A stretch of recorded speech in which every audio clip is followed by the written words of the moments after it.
तीसरी सबसे इम्पोर्टेंट बात है, तुम्हें सीखने की ऐसी इच्छा होनी चाहिए कि हाँ मुझे ट्रेडिंग सीखनी है। ऐसा नहीं है कि तूने मेरे को देख लिया, या फिर मेरे को छोड़, मेरा एग्जांपल नहीं ले रहा, किसी इन्फ्लुएंसर को देख लिया, भाई गाड़ियाँ ले रहा है, अगले दिन ये गाड़ी, अगले दिन मर्सिडीज है अपना, सारी उम्र में ठोकर जब रुक जा रहे मेरे भाई, रुक। अगले दिन मर्सिडीज, अगले दिन BMW, ऐसे गाड़ियाँ ले रहे हैं, हाँ भाई ट्रेडिंग कर रहा है, बहुत पैसा है ट्रेडिंग में, ये वो, चले हम भी सीखेंगे। हाँ भाई अगले दिन सीखा, 2 यूट्यूब वीडियो देख लिया, आ गए मार्केट में, चला रहा है सीधा बैंक निफ्टी। मोटिवेशन नहीं, डिसिप्लिन चाहिए। डिसिप्लिन चाहिए, बहुत करेक्ट बात बोली भाई, बहुत करेक्ट बात बोली। मोटिवेशन नहीं, डिसिप्लिन चाहिए और इच्छा होनी चाहिए। ऐसा नहीं कि 2 दिन हाँ मोटिवेट हो गए कि हाँ इतना पैसा आ रहा है मैं भी सीखूंगा, तीसरे दिन है ये क्या है जो यार, ऐसा नहीं होना चाहिए। ठीक है, सीखने की इच्छा होनी चाहिए। ये 3 चीज़ें है।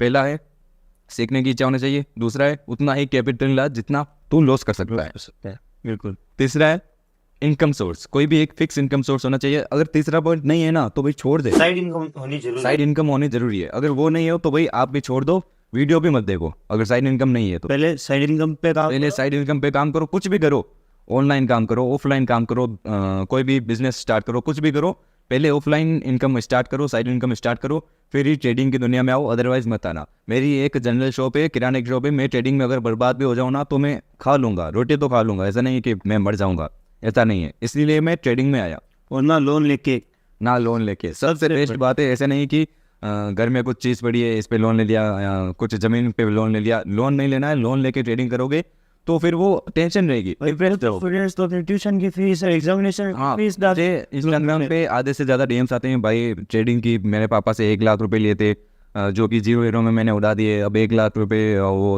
आप हेल्प कर सकते हो क्या, मुझे फीस भरनी है, ट्रेडिंग में उड़ा दिया मैंने। वैसा नहीं करना है। स्कूल फीस, जो भी कॉलेज फीस है, जो आपके पास जो सेविंग पड़ी है, जो कि एक्स्ट्रा इनकम पड़ी है, जो कि चले भी जाए तो आपको कुछ फर्क नहीं पड़ता है, उससे आप स्टार्ट कर सकते हो, अदरवाइज स्टार्ट मत करना। तो भाई हाँ, अपने को क्या करना चाहिए, इन्वेस्टिंग या ट्रेडिंग, दोनों में से बेस्ट कौन सा है? बढ़िया टॉपिक चढ़ा।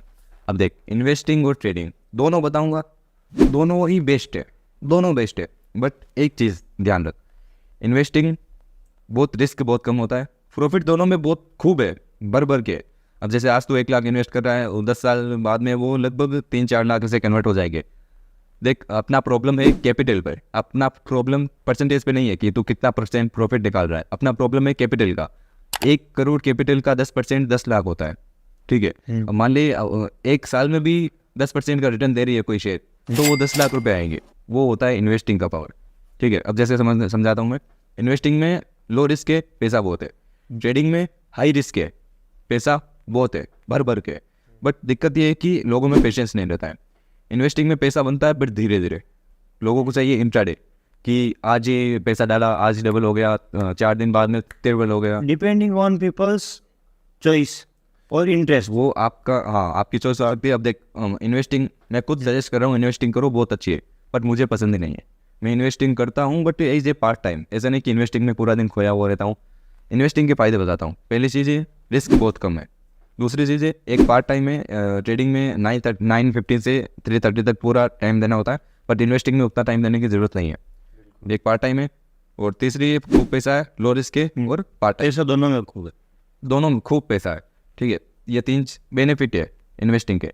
अब ट्रेडिंग के भी बेनिफिट है, पैसा एक दिन में डबल भी हो सकता है, एक दिन में 0 भी हो सकता है, ये बेनिफिट भी है, और एक तरह से देखें तो नुकसान भी है, ठीक है। और इंट्राडे करोगे तो डिप्रेस रहोगे कि भाई हाँ आज ये हो गया मार्केट में। अगर सीखने के बाद कुछ नहीं होगा, जब सीखते टाइम थोड़ा स्ट्रेस रहेगा, थोड़ा दिमाग खराब होगा। हाँ, अच्छा, इसी को ट्रेडिंग साइकोलॉजी कहते हैं। ट्रेडिंग साइकोलॉजी ये काउंट होता है, बट ये पूरी साइकोलॉजी नहीं है, साइकोलॉजी आगे आएगी, ओके, ठीक है। ट्रेडिंग में थोड़ा रिस्क ज़्यादा है, एक डिप्रेस लाइफ आप जियोगे स्टार्टिंग में, फिर प्रॉफिट आएगा ना तो फिर वो इन्वेस्टिंग से भी बढ़िया आएगा, ठीक है। बट एक बात ध्यान रख, इन्वेस्टिंग में पैसा बनेगा आराम से, ट्रेडिंग में बनेगा एक दिन में डबल, बट एक दिन में 0 भी हो सकता है, ये बात ध्यान रखनी है। इन्वेस्टिंग की एक दिक्कत ये है कि उसमें बिग कैपिटल, अगर आपके पास बड़ा पैसा है तो ही बड़ा प्रॉफिट बनेगा।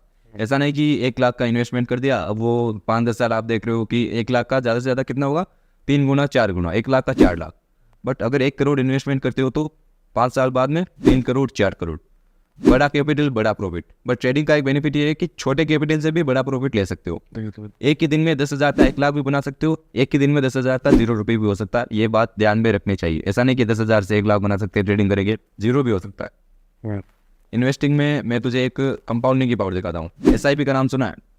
SIP में क्या होता है, जैसे कि कोई भी निफ्टी के स्टॉक हो गए, निफ्टी शॉर्ट कोई भी एक कंपनी हो गई, या फिर निफ्टी 50 का ही मान ले कि तू पर मंथ 10,000 SIP डाल रहा है, निफ्टी 50 में इन्वेस्टमेंट करता है, और मान लेते हैं कि निफ्टी 50 एक साल में 14% का रिटर्न दे रही है। इतना तो देगी, 12 to 14% रिटर्न दे देती है निफ्टी 50।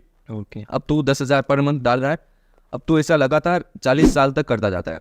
तो 40 साल तक पर मंथ 10,000 अगर आप डालते हो, तो 40 साल बाद आपका इन्वेस्टमेंट रहेगा 48 लाख, 48 लाख।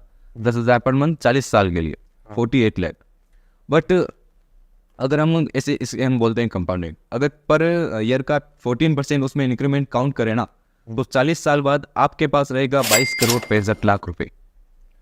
22 करोड़ 65 लाख रुपए, ये होती है कंपाउंडिंग। और मतलब ये 48 लाख के इन्वेस्टमेंट्स, 48 लाख के इन्वेस्टमेंट से 40 साल बाद आपके पास रहेंगे 22 करोड़ रुपए। ठीक है, एक मिनिमम मानते हैं 14%, ये एक मीडियम है। 12% भी माने तो आपके पास लगभग 16 या 17 करोड़, ऐसे कैलकुलेट अभी कर लेंगे, लगभग मिनिमम 15 करोड़ तो रहेंगे।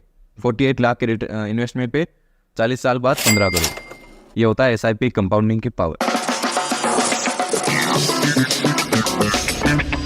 तो भाई मेरे को क्या करना चाहिए, इन्वेस्टिंग या ट्रेडिंग? अब देख, एक ही बात बोलूँगा, इन्वेस्टिंग है जो ट्रेडिंग से बढ़िया है, बट मुझे इन्वेस्टिंग इतनी पसंद नहीं है। एज ए पार्ट टाइम कर सकते हैं, मेरा सुकून तो ट्रेडिंग ही है, मैं तो ट्रेडिंग ही करता हूँ, और वही सुकून मैं तुझे देना चाहता हूँ। अब देख, इन्वेस्टिंग में तुझे करना पड़ता है fundamental analysis plus technical analysis. Fundamental analysis यानी कि कुछ कंपनी का तूने देख रहा है कि पिछले साल कितना ग्रोथ हुआ है, कंपनी कितनी रिटर्न दे रही है, कंपनी पे कोई केस तो नहीं है, कंपनी कितनी स्पीड से ग्रो कर रही है, कंपनी डिविडेंड दे रही है नहीं दे रही है, कैसे देखना है, वर्किंग सिस्टम कैसे देखना है, पूरी सीरीज के लास्ट में पूरा बताऊंगा मैं। फंडामेंटल एनालिसिस कैसे करते हैं एकदम बेस्ट तरीके से बताऊंगा, जिससे आपको पूरा एकदम आसानी से समझ में आ जाएगा।